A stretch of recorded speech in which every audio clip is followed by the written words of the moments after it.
Federal workers and supporters rallied in cities across the United States Wednesday to call for an end to mass firings ordered by President Trump and DOGE, the so-called Department of Government Efficiency. Their demand, SOS, Save Our Services.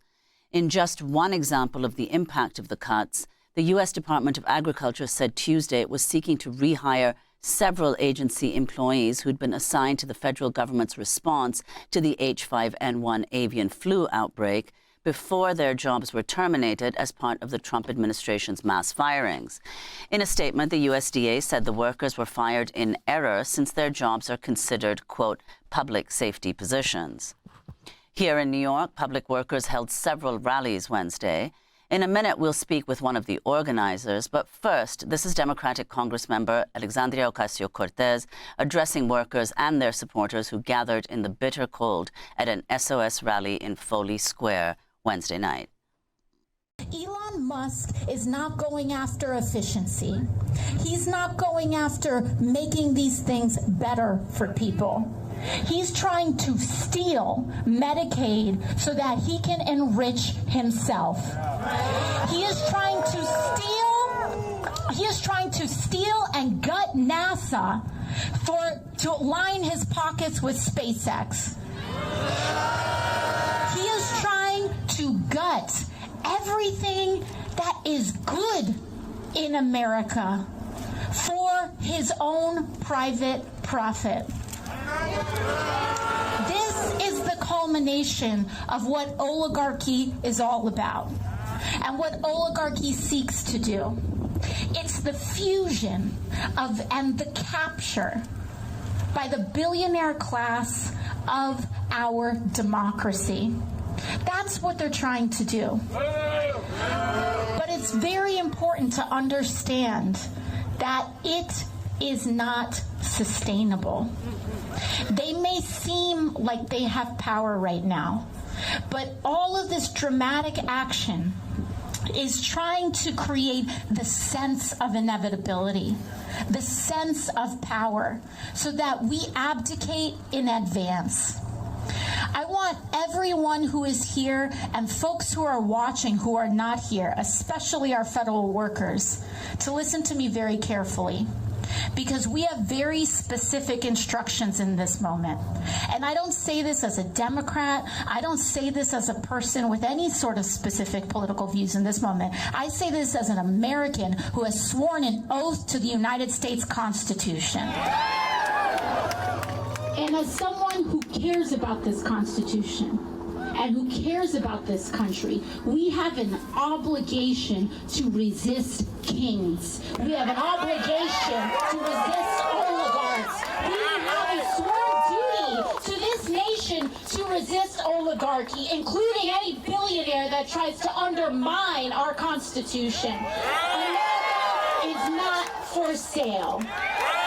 That was Democratic Congressmember Alexandria Ocasio-Cortez addressing the Save Our Services protest in Foley Square in Manhattan Wednesday night. On Wednesday afternoon, hundreds also protested outside the federal building in New York City as part of the National Day of Action to support public workers being purged as part of the Trump administration's cuts under the Department of Government Efficiency led by the billionaire Elon Musk. For more, we're joined by someone who still works in the building for now. National coordinator with the Federal Unionist Network, who helped organize the Day of Action. Chris Dols works for the Army Corps of Engineers. Welcome to Democracy Now! Can you talk about what's happening across the country with people getting emails at various times in the day to leave their work, that they are fired, and then in the case of nuclear safety workers, in the case of disease detectors within the CDC, as we're dealing with an avian flu epidemic, a number of them, the government then tries to re-find them because they've cut off their government email to say, whoops, we made a mistake. Yeah, before I start, I need to, by government regulation disclaim, because you mentioned my employer, that anything I say is my opinion in my personal capacity, and does not reflect the views necessarily of the Army Corps of Engineers. I am the president of my local and, like you said, a coordinator with the Federal Unionist Network. I mean, they're really not after efficiency. The attacks on probationary employees is making it much, much harder for all of us who remain. And can I just make a clarification on probationary? We're talking about hundreds of thousands of workers, and they can be people who work under 2 years, but they can also be someone who worked for 30 years, was promoted. That's right. Right? And that then becomes a probationary period, and they can be fired within that. That's right. There are two categories of probationary employees: those who have just started with the federal government in the last 1 or 2 years, depending on which agency, and yes, those who were, for whatever reason, changed job series and moved to a different part of the federal government, but are otherwise longtime federal employees. I think there's a misconception that all probationary employees are, recent college grads or something like that. But like myself, I started with the federal government after working for 7.5 years with a dredging contractor, and it was my dredging expertise that made me a good cost engineer for the Army Corps. The person who I spoke with last night is a lawyer who spent years in private sector and brought his legal expertise to the Consumer Financial Protection Bureau to help protect against fraud there. So the probationary workforce is an extremely qualified workforce in the government. And I think the fact that they're going after such high quality employees, be they probationary or not, matches up with the chaos that they're sowing, where they themselves now have to make up for the fact that they summarily fired all these people and have to go rehire them because, it turns out they were doing something essential. Well, it turns out all of us are doing something not only essential, but mandated by Congress.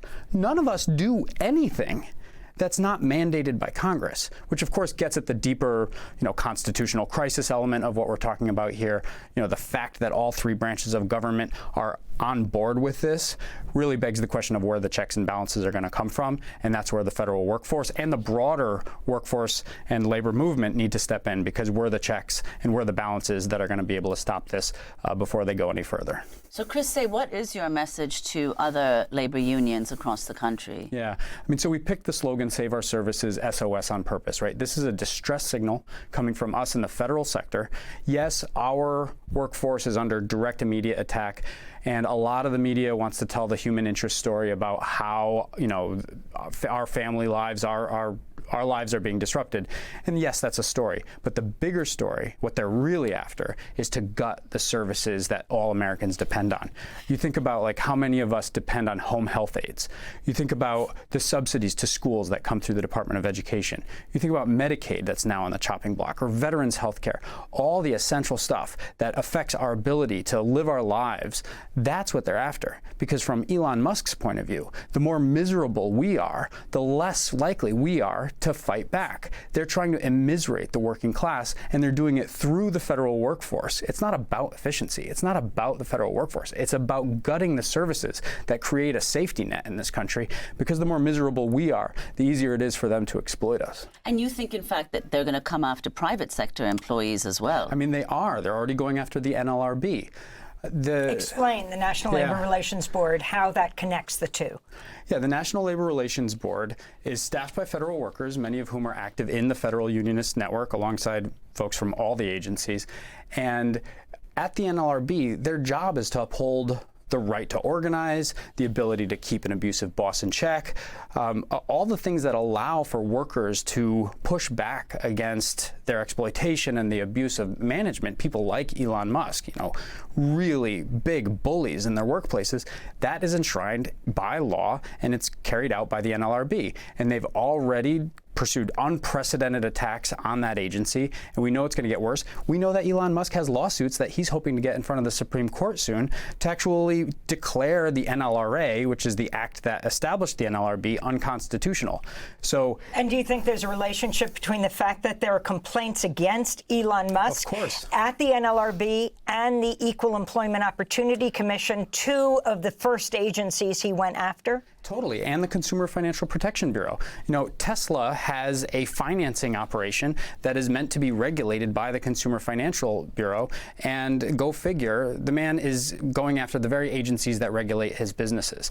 So we're putting out the distress signal to the broader labor movement that we all have to enter the streets, that we all have to create, they're creating the crisis. We're not the ones creating the crisis, but they think they can manage the crisis.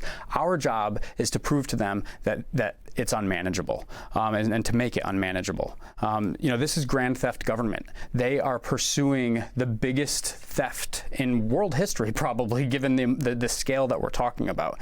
And it's going to be up to not just federal workers, but to the broader public, because it's the whole public sphere that's at stake. So if I can plug our, you know, the place to get involved, whether or not you're a federal worker or you just want to support the federal workforce because you see the attacks, it's go.savepublicservices.com, and there you can sign up, and we'll make sure to plug you into all the actions that are coming ahead, because this will be weeks or months, but we can stop them if we mobilize.